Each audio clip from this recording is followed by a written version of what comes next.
Do you feel in control of your life? Now, I know that sounds like a deep question and you may not know the answer, and that's perfectly fine. It's something I've been asking myself recently and also noticing areas in my life where I don't necessarily have control and I feel like I should. Now, before we kind of dive into this, I do want to reiterate that we cannot control everything.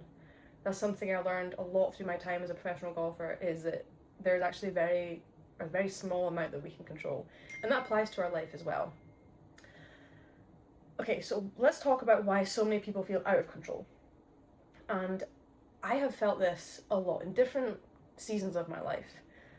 But most people feel out of control is because they're constantly distracted by something and they have like almost information overload, especially in today's society, in today's like age, where we can watch any type of news station, we can see what's going on, all around the world. We have social media, we can see what someone's doing all the way over in Japan. Like it's just, we have all this information at our disposal on top of like all these studies that are going on. Now we have AI, we have all this information at our disposal, but the information overload can almost make ourselves feel like we're just losing control, because like my life is dictated by what I see on social media or who's on my calendar. I know I don't do this, but I know a lot of people have their calendars open so other people can actually add meetings to their calendar. So we have all this information, all this distraction in our lives that can make us feel like we're losing control. And like I said, I can totally relate to all this. All these episodes that I do are based off my own experiences or things that I speak to with clients about. It's not something I just like look up. The reason I'm very passionate about what I do is 9 times out of 10 I've probably experienced it in my life at some point, or I'm going through it. The other thing is, we live in a sense of reactivity, and rather than being intentional. So we react to certain things. So we see the news and we react by talking badly about that politician. We see something on social media and we say something bad about that person who's just trying to get their life together, rather than being intentional. Okay, rather than taking that piece of information and taking it for what it is, it's a piece of information. Even if it doesn't directly relate to you, why react to it? Okay, we almost react to too many different things that we shouldn't even be reacting to because it's out of our control. But all of a sudden, these things start controlling us. Politics, that controls a lot of people. Religion controls a lot of people. Now, I'm not saying that these things aren't bad, but when they start controlling and become like your top value, then it can become an issue. The next thing is comparing ourselves to others. And I can relate to this so much. I remember a season of my life, my early 20s, I decided I wanted to be a professional golfer, and all of a sudden I'm comparing my scores, I'm comparing my swing, I'm comparing how I look to everyone. And it's taken me years to overcome this. And even to this day, I still have to check myself a little bit. But comparing ourselves to others is never a good thing. Now, we can look up to people, but if we start comparing and it starts making us feel less worthy, then that's when the issue can arise. And we never want to fall into that. That's when we can feel we're losing control. And we almost strive to be like that other person when it's never going to happen. If you sit and listen and try to be like me, God forbid, you would never achieve it, because I am very, very unique, just as you are. And vice versa, if I try to be like you, it's not going to lead me on a path to self-discovery. It's going to lead me on a path to control of things that I don't even want to be in control of, or things I can't even control. The last thing, and this is a big one, and I see this a lot in what I do and in the fitness industry, is waiting for the confidence, waiting for the motivation, and waiting for the perfect time. How many times have you said to yourself, I'll start Monday, or I'll start when I quit my job, or I'll start when I lose the first 10 pounds, or I'll start when my kids are growing up, or when they go off to college, or I'll start when life isn't as crazy.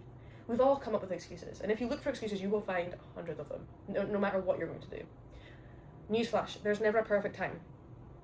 And that is to do with anything. But if there's never a perfect time for anything, there is absolutely never a perfect time to focus on your health, because without your health, you will have nothing. Okay? Your family will not benefit, they will not see the best of you if you do not have your health. Okay? Your spouse, even yourself, your longevity, your life, you will not live life to the fullest if you do not have your health. Okay? That is absolutely number one. Everything else is irrelevant. Think of it in smaller terms. Have you ever had a sinus infection? I'm kind of suffering from one just now, and I cannot breathe through my nose, and I lie there at bed at night and I'm like, oh my goodness, I miss being able to breathe through my nose. So once that's taken away from me, it's like once I get that back, I will appreciate breathing through my nose again. And this is just a sinus infection. So I can't even imagine if my health was taken away from me, knowing I could have done something about it. I can't even imagine what that would be like. So every single person listening to this right now, you have a choice right now what you want to do with your health, and that includes your spiritual health, your mental health, your physical health, your emotional health, everything. You have a choice right now what you want to do. You can either go get that bag of chips, or you can go cut up that celery. Moving on. Okay, let's move on to what kind of this like circle of control. That's what I'm going to call it. And this is where I want to decipher what we can control and what we can't control. You can control your actions, your attitude, your effort, your habits, and how you respond to challenges. Okay, I'm going to say that again. You can control your actions, so how you behave, your attitude, okay, so how you go about your life. Are you a positive person? Are you negative? Are you are you a dreamer? Are you a realist? Do you conform to the norms? Your effort, how much effort do you put into the things that really matter? How hard do you push yourself into the gym? How hard do you, meal prep? Well, not really hard meal prep, but how much effort do you put into your meal prep? How much effort do you put into your check-ins with your coach? How much effort do you put in with your spouse? How much effort do you put into your readings? How much effort do you put into your kids? Into your job? Whatever it is, how much effort are you putting into your life? Your habits. I don't even know where to start with this. How much effort, how much control do you have over your habits? When I was writing these notes out for this episode, the first thing that came to my mind was I used to be addicted to nicotine. It was absolutely a habit of mine, a bad habit of mine, and it controlled me. I did not control it. I felt totally controlled to that piece of nicotine, and that was in a vape form. At one point it was cigarettes. That was what controlled me. I did not control it.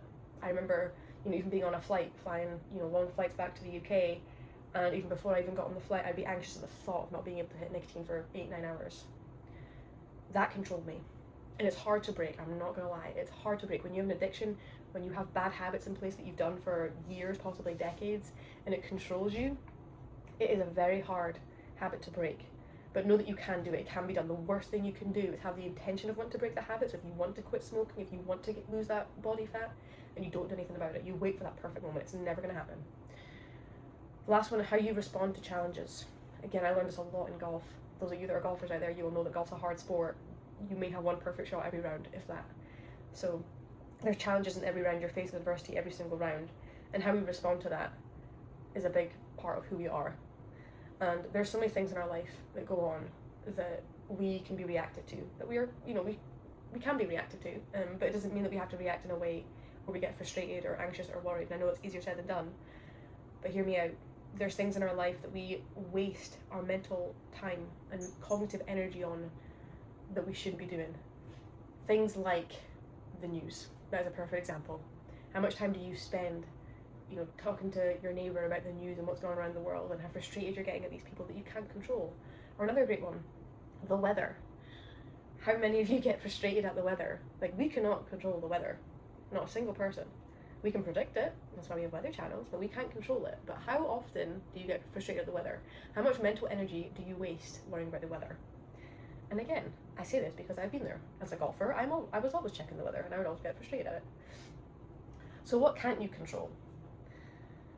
You cannot control other people.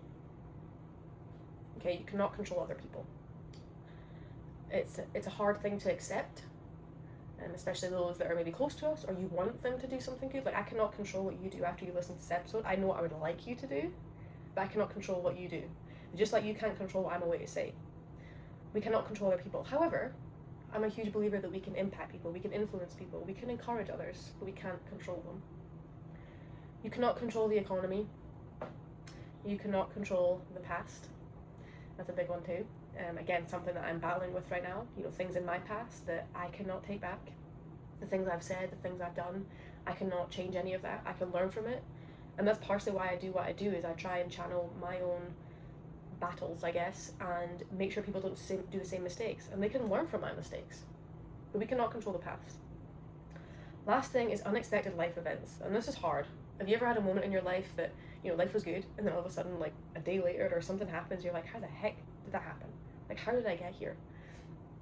And it's tough, and that's things that we cannot control. But we can control how you respond to these challenges. You control your effort, you control how you treat others. You can control your attitude, and you control your actions. Okay, so making sure that in anything that you do in life, fitness related or not, have an outside view, a bird's eye view of your life, and be like, okay, what can I control on this? You can control what comes out your mouth and what you do with your body. That's the first part. Next thing I want to kind of talk about is how we actually give away our power of our control. And again, when I was writing these notes, I went like in a deep rabbit hole. So this is quite deep, and it might be uncomfortable for some people, but just stick with me. Giving away your power may look like you're blaming your circumstances. And again, I've totally been there. Blaming your circumstances, and I've said this before, making excuses. If you know you need to do something, you can find a million reasons not to do that thing. Okay, so let's say that your doctor just classified you as obese. You could sit there and think of every single type of excuse that why you shouldn't start to go to the gym and start getting your life together. You could blame your circumstances. You can be like, well, I was just born this way, or maybe I don't have the money for it, or I don't have access to a gym. It's my circumstances. It's not me, it's my circumstances. I say this nicely and kindly and lovingly. They're all excuses. I have an answer to every single one of them. If you don't have a gym, walking is free. Body weight is free. Do some push-ups, do some body weight squats. The food that you buy, frozen vegetables, frozen fruit, is cheap as anything. Okay, you don't need to go buy some organic steaks and have that every single night. You can lose weight and get fit very, very, very, very cost effective. Okay. The next one is letting fear make our decisions. You let fear in, you're never going to move. You're going to sit in the same life you've got just now, and you're just going to go through the motions, and at one point in your life, it's going to hit you. And you'll be sitting there speaking to your grandkids, saying, don't do what I did, and don't let fear dictate your life. Next one, seeking constant validation from others. And I get it. Validation can be nice, especially when they come from a place of above, people that we look up to. Validation from others is nice. It makes us feel like we're doing something right, we're making the right decisions, and we know we have that sense of control. Even though we're making the decisions, it's like nice for someone to say like, yeah, you've got this, you're going to be good. But it's when we start seeking the constant validation from others. So you cannot do anything on your own without asking someone, or you can't move and be like, and have the confidence and the faith that you are doing the right thing regardless of what anyone says. That's when it can become an issue. So if you are finding that you are constantly, like, no matter what you do, you can't make any decisions without asking someone else or someone else telling you what to do, then you need to start analysing where your control is. Okay, and this can creep into the little areas in your life. It really can. Last part of this section is believing we are victims of our situation. And again, that can kind of fall into like blaming our circumstances. Again, I've been in this season before where I sit there and I'm like, well, it's my circumstance, I can't do it because it's me. And I'm like almost a victim and I have my own pity party for it. That's where you lose control. If you change nothing, nothing's going to change. So if you find you're sitting there, you're blaming your circumstances and you're playing the victim and you're having your own pity party and it's kind of being dragged on and it's lasting longer than you want, then it's time to take action and take back control. Okay? Now I get it, life happens. Sometimes we do need to just sit in our pity, and that's fine. Like sometimes I do that, and that's okay. But it needs to be short-lived. You need to get up and you need to take action. You need to take control. The cost of staying in this kind of like mindset of not having control of our lives is pretty detrimental. And unfortunately, it's something that I see in a lot of my clients who've been suffering with it for years. And it's something that it compounds years and decades over our lives. The cost of staying in almost like autopilot is the unfulfilled goals. You have goals, I know you do, you're sitting there right now and there's something in your brain that has been replaying for a long time now, and you've made your excuses and it's just not the right time, you're going to wait till this happens, and you've never done it. That is like an unfulfilled goal, and you do not want to sit and think about back to this, years down the line on what could it be, what if I just did it. That's the cost of staying in autopilot, is unfulfilled goals. Poor health habits. That is very common with people who don't have control of their lives, that someone controls their calendar, someone controls what they eat. They have poor health, and that's not just physical, it's mental, emotional, spiritual, everything, emotional. They have poor health habits. We feel in control when we are in control of our health. If we're not in control of our health, we will not be in control of anything. Strained relationships, that's another thing. If you feel like your life is dictated by your spouse, your girlfriend, your boyfriend, your parents, you will not feel like you have control of your life. Lack of purpose and direction. You know me, I love talking about purpose and direction, and this is absolutely one. If you do not have control of your life, you will probably not feel you have purpose. You will have that lack of fulfillment. You will ask yourself, what is the point? Where am I going? What am I doing? I've had many of those moments. And lastly, this section is regret from not taking action. So you do not want to feel that. You do not want to be that person. Okay, let's talk about the healing. Light at the end of the tunnel. Taking ownership of your life. Let's start with accepting your responsibility without the self-condemnation. Okay, accepting responsibility without the self-condemnation. Accept where you're at just now. Accept the mistakes you've made. Accept what the scale weight says. Accept that you've never been to a gym before. Accept that you drink a bottle of wine every night. Accept that you smoke a packet of cigarettes every day. Take ownership. Be accountable for who you are right now. And don't have your own pity party. Don't be self-judgmental. Okay, just look at yourself, take it for what it is. Take a photo of yourself and how you feel. Stick up in your wall. This is my starting point. That is what I'm starting with, and this is me taking ownership back in my life. You will look back at that photo one day and be like, holy crap, look how far I've come. The next thing is focusing on solutions rather than problems. Okay, focusing on solutions rather than problems. There's going to be problems no matter what you do. Time is going to pass anyway, regardless if you take action or not. There's going to be problems when you start to make change. It is hard, I'm not going to lie, making change is hard. But focus on solutions rather than problems, okay? So if you are someone who has been classified as obese very recently, or you're overweight, or you've had some sort of health scare, or your marriage is on the rocks, whatever it is, focus on what you can control and what you can do now that will get you to where you want to be. What is your solution? If you need to lose body fat, how do you go about losing body fat? Do you need to join a gym? Do you need to start tracking your macros? Do you need to start walking? Do you need to hire someone? Focus on the solution, not the problem. The longer you dwell on that problem, the longer you're going to bathe in that problem, and it's not going to go away. Ask yourself, what can you do today? There is something you can do right now. I don't care if you listen to this at 10 o'clock at night, there is something you can do. Maybe it's going to bed early. But there is something that you can do today that will help you with the solution and lead you to get back control of your life. I like this last part. It's something I kind of play in my head as well, and I've asked myself this recently as well. But become the author of your own story. Now, I'm not an author. I've never written a book, although I may write a book one day. But become an author of your own story. Who is writing your story right now? Is it you? Is it someone else? Is it your spouse? Is it social media? Sit with that one for a second. I want you to even write that answer down on a piece of paper. Who is the author of your own story? I want to move on to the next point, and that is the power of small decisions. And this kind of feeds very heavily into the health and fitness space. Success is rarely just one big decision. So if you have 50 pounds to lose, it's not just a decision about, okay, I'm going to work out one day a week. It's the small decisions over time. Okay, that one workout a week probably won't get you to lose the 50 pounds. You're going to have to make a lot of other small decisions within that and do it consistently over time. So it's not just the one big decision of like, that's it, I'm going to go to the gym once a week. It will help, but it's not going to get you to lose that 50 pounds. There's got to be other small decisions within that. And these need to be performed daily and over time. Okay, so maybe it's like you go to the gym, start 3 days a week, or maybe you do go every day and you go for 30 minutes, or you go for a 30-minute walk. Let's start with that. You go for a 30-minute walk every single day. That compounds over time, and then maybe you start adding in, okay, I'm going to loosely track my macros. And then that happens, and then maybe you start adding a bit more protein into your diet, and then that kind of compounds. So it's the daily choices that compound over time. They have the snowball effect, okay? It's not just that one big decision of like, I'm going to go for a walk, okay? One thing to note is that fear will always be present when you're making these changes, okay? Fear is going to be there no matter what you do, whether it's you continue on the path you did just now or you try to make the change.